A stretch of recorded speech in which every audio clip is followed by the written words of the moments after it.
இடுமாவன கார்த்தி தேர்தல் நேரத்தில் ஒரு காமன் மேனுக்கு ஒரு வாக்களிக்கக்கூடிய வாக்காளருக்கு என்ன எதிர்பார்ப்பு இருக்கோ அது மாதிரி அரசு ஊழியர்களுக்கும் இருக்கும். ஏன்னா அரசு ஊழியர்கள்ன்றது ஒரு மாசான ஒரு ஓட்டு பேட்டர்ன் முடிவெடுக்கக்கூடியவங்க. அப்போ அதை அதை அரசியலாக யூஸ் பண்ணிக்கிறாங்கன்னு ஏன் பார்க்கக்கூடாது? இல்லை, அந்த போராட்டத்தில் நியாயம் இருக்கா இல்லையா அதுதான் பார்க்கணும். இதில் நாட்டின் எதிர்காலங்களை உருவாக்கக்கூடிய அறிவு கருவறையைச் சேர்ந்த ஆசிரிய பெருமக்கள், அதே போல் சமூகத்தை தூய்மைப்படுத்தக்கூடிய தூய்மை பணியாளர்கள், அப்புறம் மருத்துவ சேவைங்கிற மகத்தான வேலை செய்யக்கூடிய செவிலிய தாய்மார்கள், இந்த 3 தரப்பு மக்களும் இன்னைக்கு வீதிக்கு இறங்கி போராடுறாங்க. இது இந்த ஆட்சியோட அவலத்துக்கான சரியான சாட்சி. ஏன்னா இந்த ஆசிரிய பெருமக்கள் போராடுறாங்க அப்படின்னா இதெல்லாம் திமுக கொடுத்த தேர்தல் வாக்குறுதி நிறைவேற்ற சொல்லி தான் அவங்க போராடுறாங்க. இந்த சம வேலை சம ஊதியம்ங்கிற இந்த முழக்கத்தை கடந்த காலத்தில் வச்சு அவங்க போராடிய போது, ஆனால் 2018 காலகட்டத்தில் ஐயா ஸ்டாலின் நேரில் போய் அந்த போராட்டத்துக்கு ஆதரவு கொடுத்துருக்காங்க. நாங்கள் ஆட்சிக்கு வந்தோடனே நிறைவேற்றுவோம் அப்படின்னு தேர்தல் அறிக்கையை கொடுத்துருக்காங்க. அதே போல் ராயபுரம் திருவிக்கா நகர மண்டலத்தில் தனியார் மயம் கூடாது அப்படின்னு 100 நாட்களுக்கு மேலாக தூய்மை பணியாளர்கள் போராடுறாங்க. கடந்த காலத்தில் அதிமுக தனியார் மயப்படுத்தினப்ப இதே திமுக எதிர்த்துச்சு. அப்புறம் செவிலியர்கள் அவங்களும் திமுக கொடுத்த தேர்தல் வாக்குறுதி நிறைவேற்ற சொல்லி தான் போராடுறாங்க. அப்போ இந்த போராட்டத்தின் கோரிக்கைங்கிறது மிக நியாயமானது, மிக தார்மீகமானது. ஒரு பக்கம் பொருளாதாரத்தில் தமிழ்நாடு வளர்ச்சி பெற்றிருக்கு, 15 விழுக்காட்டுக்கு மேலே நாங்கள் உள்நாட்டு உற்பத்தியில் மேலே போயிருக்கோம் அப்படின்னு சொல்கிற வேலையில், இன்னொரு பக்கம் நிதி நெருக்கடி அப்படின்னு சொல்லிட்டு நிறைவேற்ற மறுப்பதை எப்படி இருக்க முடியும்? இங்கே பாருங்கள், இதில் பழைய ஓய்வு திட்டத்தை நடைமுறைப்படுத்துவோம் அப்படின்னு இதே திமுக அரசு வாக்குறுதி கொடுத்துச்சு 2021 சட்டமன்ற தேர்தலுக்கு முன்பாக. ஆனால் இன்னைக்கு என்ன சொல்கிறாங்க? இல்லை, இன்னைக்கு போதிய நிதி ஆதாரம் இல்லைங்கிறாங்க. இங்கே என்ன சிக்கல்னா, இந்த ஜனநாயக அமைப்பு முறையில் தேர்தலில் வாக்குறுதி கொடுத்தா நிறைவேற்றுங்கிற எந்த கட்டாயமும் இல்லை. தேர்தல் வாக்குறுதி நிறைவேற்ற சொல்லிட்டு எந்த நீதிமன்றத்தையும் போய் வழக்கு தொடுக்க முடியாது. அப்போ இந்த அம்சத்தை சாதகமாக பயன்படுத்தி கொண்டு தேர்தல் காலத்தில் பாலாறும் தேனாரும் கரண்டு ஓடும், நாட்டை ஒரு செல்வ லோகமாக சொலிக்கக்கூடிய ஒரு நாடாக மாற்றுவோம் அப்படின்னு வாக்குறுதி கொடுக்கறது. அண்ணன் கூட சொன்னாங்க, நாங்கள் முழுமையாக தேர்தல் வாக்குறுதி நிறைவேற்றிட்டோம் அப்படிங்கிறாங்க. ஆனால் நம்ம கணக்கிட்டு பார்த்தா 15 விழுக்காடு கூட தேர்தல் வாக்குறுதி நிறைவேற்றலை. முழுக்க இந்த ஆட்சிங்கிறது வாக்கரசியலை மையப்படுத்தியே நகருது. கடந்த ஆண்டு பொங்கலுக்கு இந்த அரசு யாராவது அரசு மக்களுக்கு ஏதாவது கொடுத்தானா கொடுக்கல. ஆனால் வரக்கூடிய பொங்கலை பாருங்க, கட்டாயம் குடும்ப அட்டைதாருக்கு 5000 கொடுப்பாங்க.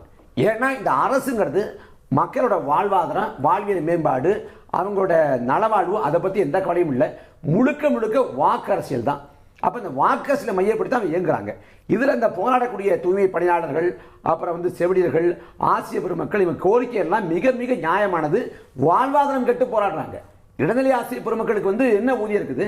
இன்னைக்கு இருக்கக்கூடிய சமூக சூழலில் விலைவாசி உயர்வில் அவங்களுக்கு கொடுக்கக்கூடிய ஊதியத்தை வச்சு அவங்க வாழ்க்கையை ஓட்ட முடியாது. அதை நியாயமானதை கேட்குறாங்க. இப்போ இதே திமுக அரசு கம்யூனிஸ்ட் மேடைகளில் ஏறுது, கம்யூனிஸ்ட் மாநாட்டில் ஏறுது. அப்போ சோசியலிசம் கம்யூனிசம் அப்படிலாம் பேசுகிறாங்க. இந்த சோசியலிசம் கம்யூனிஸ்ட் எல்லாத்துக்குதானது தனியார் மையம். அந்த தனியார் மையத்தை தூய்மை பணியாளர்களை நீ ஊக்குவிக்கிறீங்க. அதே போல் என் பேர் ஸ்டாலின், ஏன்னா நானே ஒரு கம்யூனிஸ்ட் அப்படின்னு ஸ்டாலின் பேசுகிறாங்க. அப்போ ஒரு பக்கம் ஏன் அவங்கள நிரந்தர பணியாக கொண்டு வராமல் தற்காலிக பணியாளர் வச்சுருக்கீங்க?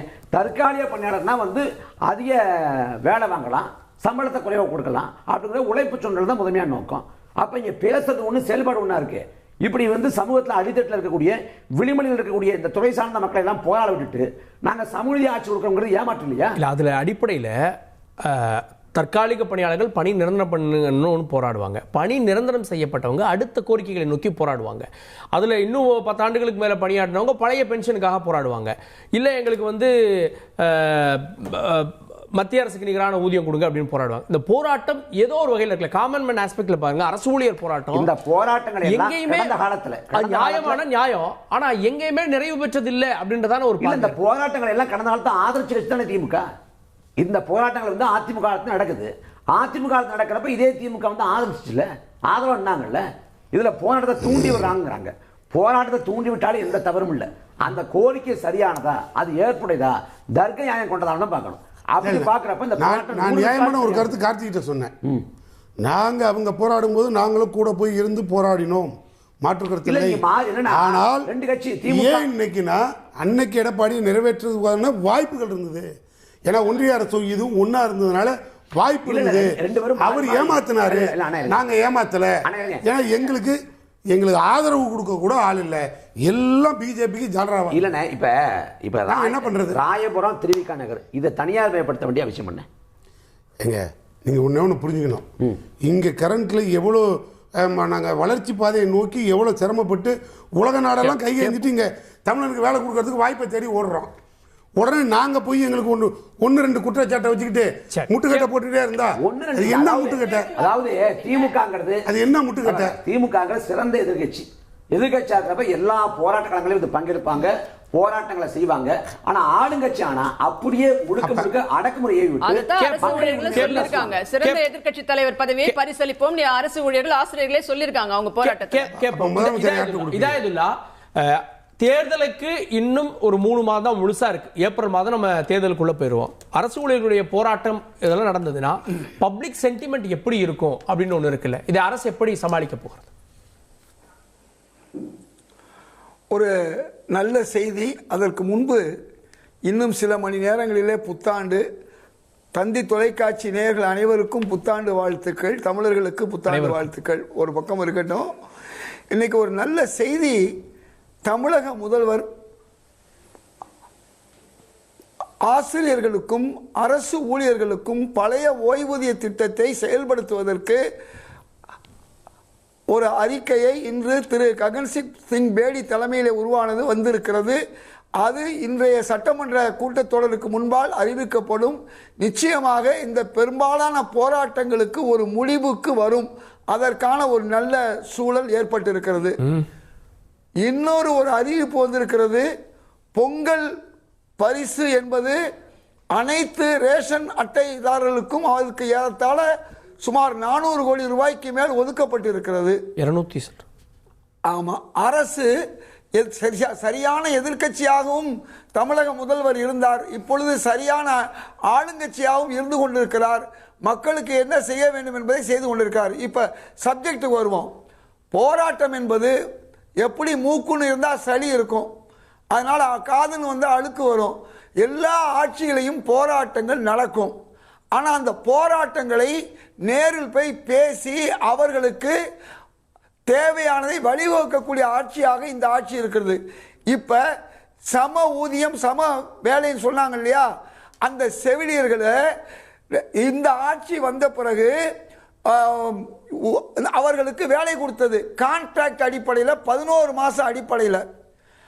அப்ப மக்களை தேடி மருத்துவம்னு ஒரு புதிய திட்டத்தை கொண்டு வந்து அவங்க ஒத்துக்கிட்டது. இப்ப என்னன்னா சிலர் தூண்டி விடுறது எப்படின்னா ஆட்சி மாற்றம் வரலாம், அல்லது இப்பொழுது இந்த ஆட்சியை வந்து எலெக்ஷனை சந்திக்க போகுது, நீங்க அதற்காக நீங்க முயற்சி எடுங்கன்னு அவங்களுக்கு சொல்லக்கூடிய வாய்ப்பு இருக்குது.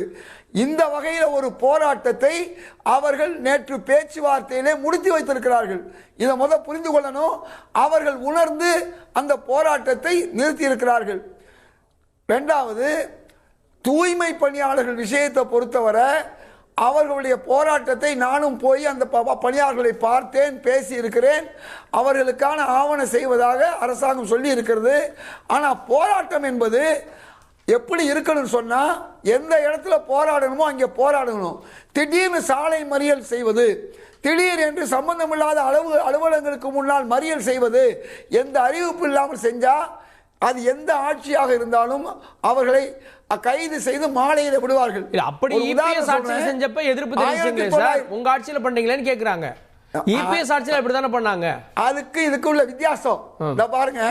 போராட்டம் பண்ணா அவர்களை கைது பண்ணி மாலையில் விடுறது ஒண்ணு, அவர்களை சுட்டு 10-13 பேரை வீழ்த்துவது ஒண்ணு, டெஸ்மான்னு போட்டு அரசு அதிகாரிகள் வீடுக்குள்ள பூந்து நள்ளிரவில் கைது பண்ணி அசிங்கப்படுத்துவது வேறு. இந்த வேலையை இந்த அரசு இதுவரையும் செய்யல. இப்போ ஒரு உதாரணம் சொல்ல வர்றேன். 1980களில் முன்னாள் முதல்வர் எம்ஜிஆர் அவர்கள் இட்லி விலை 2 மடங்கு உயர்ந்தது. அதை அவர் தடுக்க தவறியதால் என்னை போன்றவர்கள் இளைஞர் காங்கிரஸ்ல போராடினோம். தினந்தோறும் காலையில் போய் ஒவ்வொரு ரெஸ்டாரண்ட் முன்னால் நாங்கள் நிற்போம்.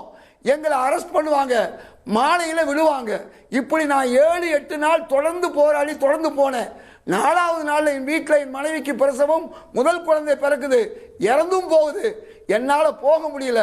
அடுத்த 4 நாட்கள் அந்த போராட்டத்தை முடித்து விட்டு தான் நான் சென்றேன். இதை ஏன் சொல்றேன்னா போராட்டம் என்பது இன்னைக்கு நேற்று அல்ல, நீண்ட நெடுங்காலமா இருக்குது. பெருந்தலைவர் காமராஜரோடு சேர்ந்து நாங்கள் விவசாய போராட்டத்தில் கைது பண்ணோம். நான் மாணவனாக இருந்தேன், திருச்சியில் கைதாகி போனேன். அதுக்காண்டி போராட்டம் என்றால் கைது செய்வார்கள்.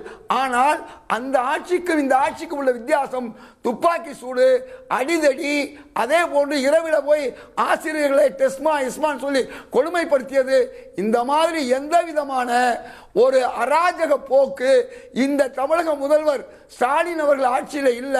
போராட்டத்திற்கு அனுமதி கொடுக்கிறார்கள், போராட்டம் செய்வர்களுக்கு எல்லா வசதியும் செய்து கொடுக்கிறார்கள். அதே நேரத்தில் தவறாக போராடும் போது, சாலை மறியல் செய்யும் பொழுது, அலுவலகங்களை பணி செய்ய விடாமல் மறுக்கும் போது போராடும் அரசு செஞ்சு கொடுக்குறீங்க. ஒரு காமன் மேன் ஆஸ்பெக்ட்ல பாருங்க, இப்போ ஜனவரி மாதமும் போராடுறாங்க அப்படின்னா இன்னும் அவங்க கோரிக்கை நிறைவேறவில்லை அப்படின்றது காமன் மேனுக்கு என்ன மெசேஜ் கொடுக்கும் நான் கேட்கிறேன்.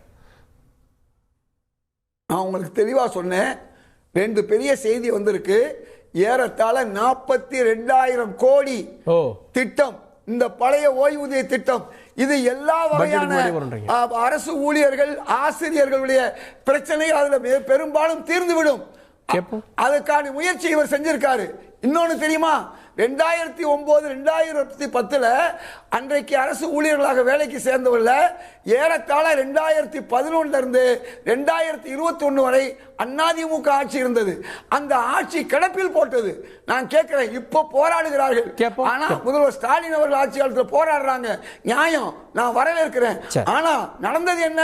10 ஆண்டுகளாக கிடப்புல போட்டவர்கள் இதை பத்தி பேசுவதற்கு என்ன அருகதை இருக்கிறது என்பதையும் இந்த நேரத்தில் நம்ம கேட்டுத்தான் மக்களுக்கு தெரியும்.